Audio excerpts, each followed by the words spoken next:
大家好，歡迎收睇同路點評，每日精選焦點新聞，帶你快速掌握澳洲、香港、中國同國際最新動向。記得訂閱埋同聲同路人，咁就唔會錯過我哋更新㗎喇。一國黨黨魁韓森近日公開一份企劃書，揭示7號電視網製作人曾經建議佢會見英國改革黨領袖法拉吉，拍攝一集聚焦不受控移民嘅 Spotlight 特別節目。企劃甚至建議7號台支付韓森同團隊部分旅費，並安排佢參觀英國受到移民問題影響嘅地區。7號台確認呢份企劃確實存在，但就強調只係製作前同韓森團隊數百次溝通嘅其中一次。事件反映韓森似乎正嘗試同國際保守派同反移民力量建立聯繫，將英國嘅移民爭議帶返澳洲。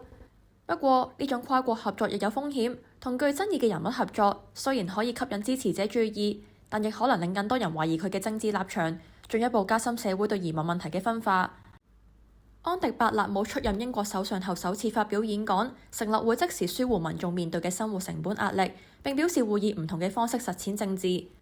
伯勒姆亦表明英國會繼續履行對國際夥伴嘅防衛承諾，意味住 AUKUS 關係唔會因為英國政府換屆而受到影響。澳洲總理阿爾班尼斯亦向佢表示祝賀。伯勒姆之後同美國總統特朗普通電話，並邀請佢到曼徹斯特訪問。整體而言，伯勒姆似乎希望喺國內政策推動改變，集中處理民眾最關心嘅生活成本問題，而喺國際合作方面就維持現有承諾。呢種做法可能有助維持民友信任，同時為英國政壇帶嚟新氣象。巴布亞紐幾內亞正準備制定新法律，將惡意使用 AI， 包括深偽技術、聲音複製同數碼冒充列為刑事罪行。政府亦已簽署布達佩斯網絡犯罪公約，協助跨國調查網絡犯罪。前國會議員安德魯班格嘅女珍妮佛班格計劃喺2028年大選競逐父親過去嘅議席。佢擔心 AI 生成嘅相片、影片同虛假信息會誤導選民，尤其係對 AI 認識較少嘅偏遠地區。目前已經有接近100個 Facebook 賬戶使用佢嘅名同相片冒充佢，或者宣傳免費贈品活動。不過，當地執法部門仍然面對技術、人手同資源不足嘅問題，而部分偏遠地區嘅數碼質素亦有限。所以，打擊 AI 犯罪除咗靠立法，亦需要配合社區教育、提高數碼素養，以及加強跨國合作，先可以真正減少假資訊同數碼冒充帶嚟嘅風險。特朗普政府宣布會對多種加拿大商品徵收最高50%嘅新關稅，聲稱加拿大對美國嘅酒精、汽車同乳製品採取歧視性待遇。新關稅預計喺30日內生效，涵蓋葡萄酒、曲棍球棒同水泥等產品。